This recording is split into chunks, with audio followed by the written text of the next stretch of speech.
नमस्कार दर्शक बंधु एठारे चतुर्थ रु सप्तम श्रेणी पर्यंत सृजनशील लिखन सुरभि 2024 विषय वस्तु आम लोककला आम गौरवर एक नमूना प्रदान करा जायछि। प्रत्येक जातिर परिचय तार संस्कृति होई थाए आउ सेही जातिर लोककला तार संस्कृतिर परिभाषा को द्विगुणित करिथाए। जेउ भली शरीर बिना प्राणर मूल्य नथाए सेही भली लोककला बिना संस्कृतिर मूल्य किछि नाही। जेउ जातिर लोककला जेते उन्नत सेही जाति सेते उच्च प्रशंसित। प्रत्येक जाति को तार लोककला गौरवान्वित करिथाए। लोककलार अर्थ हेउची कोनोसी अंचलरे जाति और जनजातिर पीढ़ी पर पीढ़ी गढ़ी आसुथिबा परंपरा।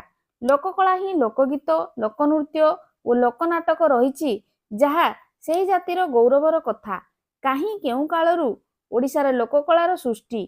आम ओडिया जातिर लोकगीत और लोकसंगीतर रही स्वतंत्र परिचय कारण यह व्यक्ति को शारीरिक और मानसिक शांति प्रदान करिथाए जहा विश्वर अन्य केउ जातिर लोक संस्कृति रे नथाए।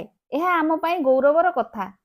अतीतर राजशासन कालरू वर्तमान गणतंत्र शासन पर्यंत आम ओडिया जातिर पारंपरिक कला नाच कुटीर शिल्प अनेक गौरवर गाथा बहन करुछि।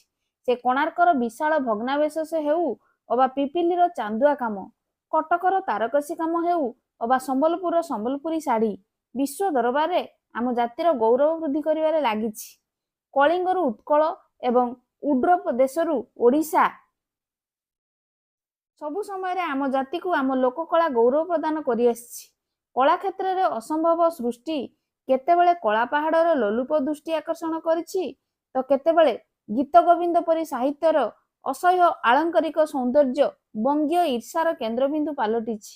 वर्तमान आम ओडिशा रे प्रचलित गोटीपुଅ नृत्य डालखाई संबलपुरी छऊ नृत्य घोड़ा नाच चकुलिया पंडा प्रभृति अनेक लोककला जहा ओडिया जाति को विश्व दरबार रे खूब परिचित करिछि।